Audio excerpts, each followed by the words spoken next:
নমস্কার, আমার নাম doctor Mainak Chakraborty, Thakurpukur cancer hospital, surgical oncology, MCH surgical oncology from IMS PHU আর postdoc fellow from Tata cancer hospital, Mumbai.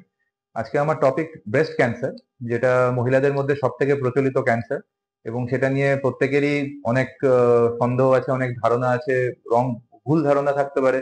তো আমি আজকে আমার খুব ছোট ছোট করে আপনাদেরকে কয়েকটা ইনফরমেশন দিচ্ছি যাতে আপনারা খানিকটা আরো বেশি জানতে পারেন এই বিষয়ে। প্রথম জিনিস হচ্ছে যে কি কারণে ব্রেস্ট ক্যান্সার হয়। 90% কারণ এক্সাক্ট জানা নেই। লাইফস্টাইল মডিফিকেশনস কিছু হয়েছে যেটা ওয়েস্টার্ন কালচার থেকে আমাদের মধ্যে ঢুকেছে, যেমন স্মোকিং,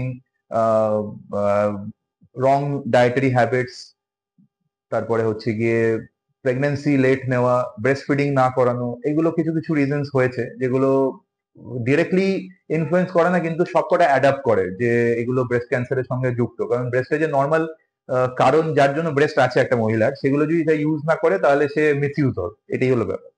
আর সেকেন্ড হচ্ছে যে 10% মতো আছে হেরিডিটারি, মানে ফ্যামিলিয়াল জেনেটিক রিজনসে। যেমন মোস্ট কমন আমরা ব্রাকা মিউটেশনটা ধরি, যে মার ব্রাকা মিউটেশন আছে তো মেয়েরও ব্রাকা মিউটেশন থাকতে পারে।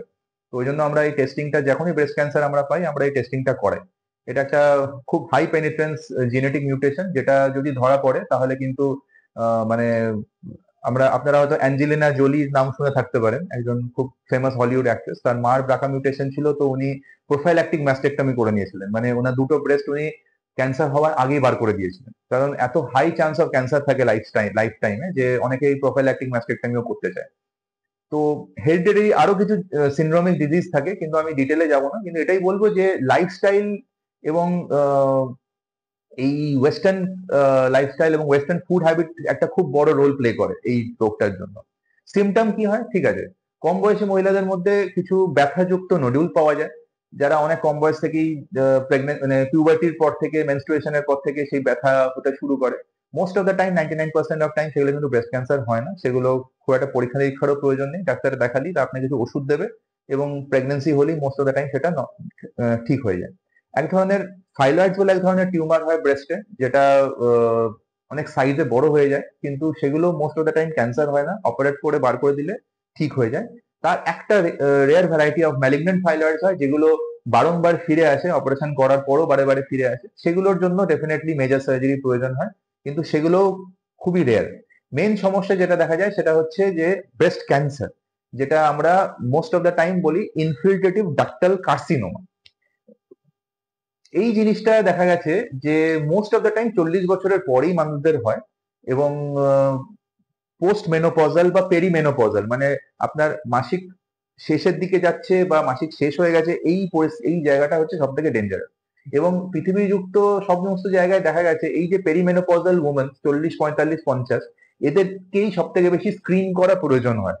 তো বিদেশে দেখবেন যে এক ধরনের ম্যামোগ্রাফি স্ক্রিনিং বলে এক ধরনের কনসেপ্ট আছে, যে প্রত্যেক মহিলা 45 বছরের বয়সের উপরে তার অ্যানুয়াল ম্যামোগ্রাফি স্ক্রিনিং হতে থাকে। এবার এই ম্যামোগ্রাফিটা হচ্ছে এক ধরনের খুব বেসিক ইনভেস্টিগেশন, যেটা এক্সরের মতো, যেখানে কিন্তু ব্রেস্টে কোনো রকম আর্কিটেকচারাল ডিস্টরশন হোক বা কোনো রকম মাইক্রো ক্যালসিফিকেশন, যেগুলো ব্রেস্ট ক্যান্সারে ডাক্তাররা দেখে এবং একটা স্কোরিং করে, যেটাকে বাইরার স্কোরিং বলে, সেটা দিয়ে কিন্তু ধরা পড়ে। তো আমার দিক থেকে ওই পরামর্শ এটাই থাকবে যে পেরিমেনোপজাল 50 কাছাকাছি মহিলা, 40 পেরিয়ে গেছে, মাসিক আশেপাশে শেষের দিকে যাচ্ছে, ম্যামোগ্রাফিটা একটা খুব সস্তার পরীক্ষা এবং সমস্ত জায়গায় হয়, একটা ম্যামোগ্রাফি করা শুরু করুন, নিজে থেকেই করা, সেলফ এক্সামিনেশন অ্যান্ড ম্যামোগ্রাফি। এবং ডাক্তাররাও, যেটা ক্যান্সার হসপিটালে আমরা করি, যে আমরা যখনই সুযোগ পাই কোনো মহিলা এলো অন্য কোনো কারণে দেখাতে, আমরা তাদেরকে প্রমোট করি ওই ওই বয়সের মহিলাদের, যে আপনারা একটা ম্যামোগ্রাফি করিয়ে নিন। আপনার অবভিয়াসলি কিছু বেরোলো না, খুব ভালো, কিন্তু কিছু যদি ধরা পড়ে, ক্লিনিক্যালি নেই কিন্তু আপনার ধরা পড়েছে, ডেফিনেটলি সেটা কিন্তু আমরা ফার্দার ইনভেস্টিগেট করবো। এরপরে হচ্ছে কি সিমটমস, এরপরে আসছি আমরা সিমটমস, মানে কি লক্ষণ নিয়ে প্রেজেন্ট হয়। কম বয়সীদের তো বললাম ব্যথাযুক্ত, সেটা ক্যান্সার নয়। কিন্তু এই বয়সের মহিলাদের মধ্যে যে যে সমস্যা দেখা যায় তার মধ্যে লাম্প তো হচ্ছে সব থেকে কম, কোনো ব্যথা নেই, একটা ছোট্ট নতুন লাম্প ডেভেলপ হচ্ছে, সেটা মানুষ ক্লিনিক্যালি সেলফ ব্রেস্ট এক্সামিনেশনই ধরা পড়ে। আর এটা ছাড়া আরেক ধরনের হয় স্কিন চেঞ্জেস, মানে চামড়াটা কমলা লেবুর খোসার মতো হয়ে যাচ্ছে, যেটাকে আমরা পুডি অরেঞ্জ বা এই টার্মটা দিই, কিন্তু কমলা লেবুর খোসার যেমন অ্যাপিয়ারেন্স, চামড়াতেও ওরকম একটা অ্যাপিয়ারেন্স আসছে। ভেতরে লাম্প থাকুক কি না থাকুক এই জিনিসগুলো, বা নিপেলের মধ্যে একটা অ্যাবনর্মাল একটা ঘা বা রসযুক্ত একটা ডিসচার্জ কন্টিনিউয়াস হয়ে চলেছে, যেটা ওষুধ দিয়েও ছাড়ছে না, এগুলোকে কিন্তু ফেলে রাখার মতো জিনিস নয়। এই শুধু লাম্প না থাকলেও, এই সমস্যাগুলো থাকলেও আপনাকে এসে একবার দেখাতে হবে। সেলফ ব্রেস্ট এক্সামিনেশন নিয়ে আমি আলাদা করে কিছু বলবো না, কারণ সেটা প্রচন্ড ভাবে সমস্ত ডাক্তারবাবু, সমস্ত মিডিয়া হাউস সবাই আপনাদের বলেছে, আপনারা জানেন কিভাবে সেলফ ব্রেস্ট এক্সামিন করতে হয়। এবারে আসছি আমি ম্যানেজমেন্ট, মানে ধরুন আপনার এই ধরনের সমস্যা হলো, তো আমরা কি করি। তো প্রথমেই হচ্ছে কি, আমরা ডাক্তারের কাছে আপনারা যখন যাবেন, ডাক্তার আপনার ব্রেস্ট এক্সামিন করে একটা সন্দেহ করবে যে এখানে একটা লাম্প থাকতে পারে বা এখানে একটা স্কিন চেঞ্জেস আছে। তো সবার আগে সে আপনার একটা ম্যামোগ্রাফি করবে, সে একটা আপনার আল্ট্রাসাউন্ড হাই রেজলিউশন করবে, এবং সেইখানে যদি বাইরের স্কোর যেটা আমরা বলছি, যে যে স্কোরিং এ রিস্ক অনেক বেশি, তাহলে আমরা ছুঁচ ফুটিয়ে পরীক্ষা করবো। এবার ছুঁচ ফুটিয়ে দু রকমের পরীক্ষা হয়, একটা হচ্ছে এফএনএসি সাইটোলজি, একটা হচ্ছে টু কাট বায়োপসি। সাইটোলজি দিয়ে ক্যান্সার রোগ ধরা পড়ে, কিন্তু বায়োপসি দিয়ে যেটা ধরা পড়ে সেটা হচ্ছে যে ক্যান্সার রোগটা কি নেচারের। এবং আজ থেকে 20-25 বছর ধরে যে আমরা রিসার্চ করে এখন একটা জায়গায় আসতে পেরেছি, সেখানে হচ্ছে যে বায়োপসি কিন্তু এফএনএসি থেকে অনেক বেটার, কারণ ওখানে ওই টিউমারের হরমোন স্ট্যাটাস, তারপর ERBB2 বা HER2 নিউ বলে একটা টার্গেট আছে, এই স্ট্যাটাসটা আমরা খুব ক্লিয়ারলি বুঝতে পারি ইমিউনোহিস্টোকেমিস্ট্রি বলে একটা স্টাডি করে। অবভিয়াসলি সেটা একটু টাইম কনজিউমিং, একটু বেশি খরচা, কিন্তু ওটা আপনাকে আপনার ব্রেস্ট টিউমারটাকে ক্লাসিফাই করে দেবে। 4টে ধরনের ব্রেস্ট টিউমার হয়, এবং প্রত্যেকটা ম্যানেজমেন্ট একদম আলাদা, এবং একদম এটা প্রমাণিত, এবং গত 20 বছর ধরে মানে আনডিনায়েবলি এটা প্রমাণিত যে এর ছাড়া ম্যানেজমেন্টের কোনো জায়গা নেই। আপনাকে এই 4টে ব্রেস্ট টিউমারের মধ্যে ক্যাটাগরাইজ করা হবে, এবং তার ট্রিটমেন্ট সেইভাবেই প্ল্যান করা হবে। সেখানে দেখা গেছে যদি আপনার হরমোন রিসেপ্টর পজিটিভ হয়, তাহলে সেই টিউমার অনেক অংশে ব্রেস্টেই বেশি আটকে থাকে, এবং লেট তার মানে ডিস্টেন্ট মেটাস্টেসিস, মানে শরীরের অন্য জায়গায় ছড়ানো একটু লেট হয়। কিন্তু যেগুলো HER2 পজিটিভ বা কোনো রিসেপ্টর স্ট্যাটাসই নেই, যেটাকে ট্রিপল নেগেটিভ বলি, তারা কিন্তু অনেক তাড়াতাড়ি ছড়ায়। এবং ব্রেস্ট ক্যান্সার আগে যেমন ধরা হতো যে শুধু ব্রেস্টেই লিমিটেড থাকে, আমি যদি একটা মেজর ব্রেস্টে সার্জারি করে দিলাম তাহলে সে সুস্থ হয়ে গেল, সেটা কিন্তু এখন একদমই কনসেপ্ট নয়। এখন কিন্তু বলা হয় যে ব্রেস্ট ক্যান্সার তার ব্রেস্টে এসছে মানেই সেটা একটা সিস্টেমিক ডিজিজ, সে কিন্তু তার শরীরে ছড়াতে শুরু করে দিয়েছে। তো ওই জন্য এখন কিন্তু দেখবেন যে ডাক্তারবাবুরা আগে কিমোথেরাপি দেওয়ার জন্য বেশি আপনাদেরকে বলে যে ইমিডিয়েটলি অপারেশন করাবেন না, আগে কিমোথেরাপি করুন, কারণ যে যে সেলস গুলো এদিক ওদিক ছড়িয়ে গেছে সেগুলো যাতে আমরা মারতে পারি। সেক্ষেত্রে আরেকটা জিনিসও দেখা যায় যে যখনই আপনার কিমোথেরাপি আগে হয়ে গেল, আপনার যে ব্রেস্ট টিউমারটা ছিল সেটা কিন্তু সাইজে শ্রিঙ্ক করে গেল, ছোট হয়ে গেল। তো এখন মানে যেহেতু আমি বললাম যে ওই পুরোনো হলস্টেডিয়ান কনসেপ্ট যে পুরো ব্রেস্ট কেটে বাদ দিয়ে দেওয়া তাতে মানুষ সুস্থ হয়ে যায়, সেটা কিন্তু এখন আর নেই। এখন দেখা গেছে যে ট্রাই মডেলিটি থেরাপি, মানে আমি কিমো দিলাম, টিউমারটাকে ছোট করলাম, শুধু টিউমারটুকু বাদ দিলাম, অ্যাক্সিলার নোড যদি থাকে তাহলে তাকে বাদ দিলাম, না থাকলে বাদ দিলাম না, এবং পুরো ব্রেস্টের ওপর আমি রেডিয়েট করলাম। তাহলে কি দেখা যাচ্ছে যে ব্রেস্টটা কিন্তু বাঁচানো সম্ভব হচ্ছে।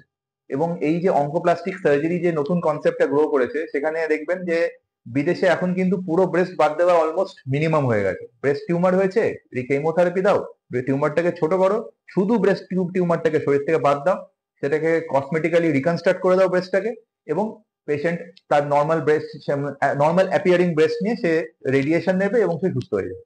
তো আমরা কিন্তু এই সেম পদ্ধতি আমরা এখানেও ফলো করছি। আমরা এখন পুরো ব্রেস্ট বাদ দিচ্ছি না, যদি না সেই ব্রেস্ট টিউমারটা খুবই অ্যাডভান্স স্টেজে আছে, যেখানে আমাদের ব্রেস্ট বাঁচানোর আর কোনো অপশন নেই।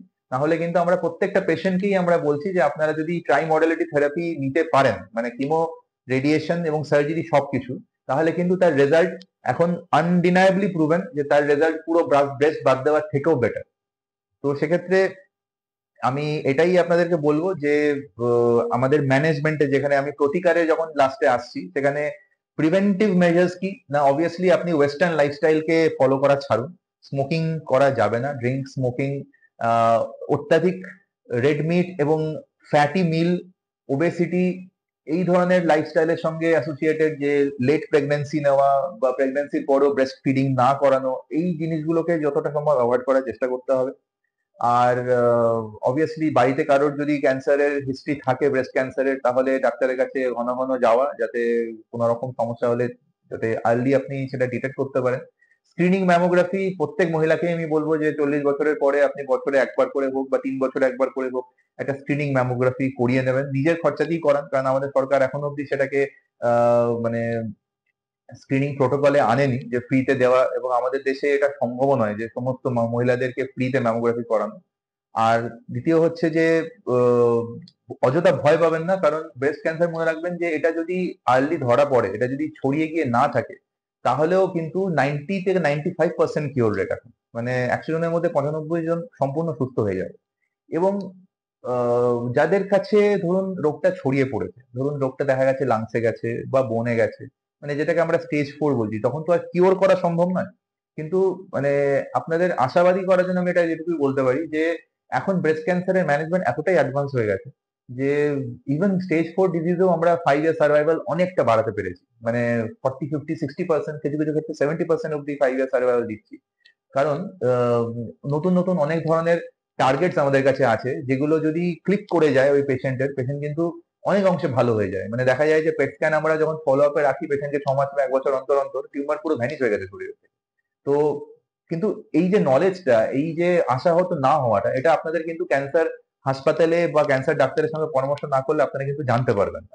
এবং সবথেকে লাস্ট যে আমি পয়েন্টটা বলতে চাইবো যে শুধু অনেক ক্ষেত্রে আমরা যেটা দেখেছি যে খরচা বাঁচানোর জন্য মানুষ আইদার লুকোচ্ছে, কারণ মহিলারা হচ্ছে যে ওরা পরিবারের স্তম্ভ, ওরা যদি অসুস্থ হয়ে পড়ে পরিবার ভেঙে যায়, বা মহিলারা চায় না যে আমার জন্য ফ্যামিলিটা ভেঙে যাক বা আমার রোগের জন্য পুরো ফ্যামিলির এত টেনশন হোক, তো ওরা লুকোবার চেষ্টা করে। কিন্তু মনে রাখবেন যে এই রোগটা এমন বাজে না যে আপনি যদি লুকান, এটা যদি আপস্টেজ হয়ে যায় আলটিমেটলি ট্রিটমেন্ট আমাকে করতেই হবে। কিন্তু সেই বার্ডেনটা, হেডেকটা অনেক বেশি আর্লি স্টেজে ধরার থেকে লেট স্টেজে ধরা পড়ার। কারণ খরচাও বাড়বে, সমস্ত ধরনের সমস্যাও বাড়বে, এবং ট্রিটমেন্ট সাকসেসফুল হওয়ার চান্সটাও আস্তে আস্তে কমতে থাকবে। এবং আরেক ধরনের আমি দেখেছি যে প্রচুর মহিলাদের আমরা দেখি যারা রোগ ধরা পড়লে ক্যান্সার সন্দেহ হচ্ছে, অথচ সে আয়ুর্বেদিক ডাক্তার বা হোমিওপ্যাথি ডাক্তারের কাছে গিয়ে চিকিৎসা করাচ্ছে।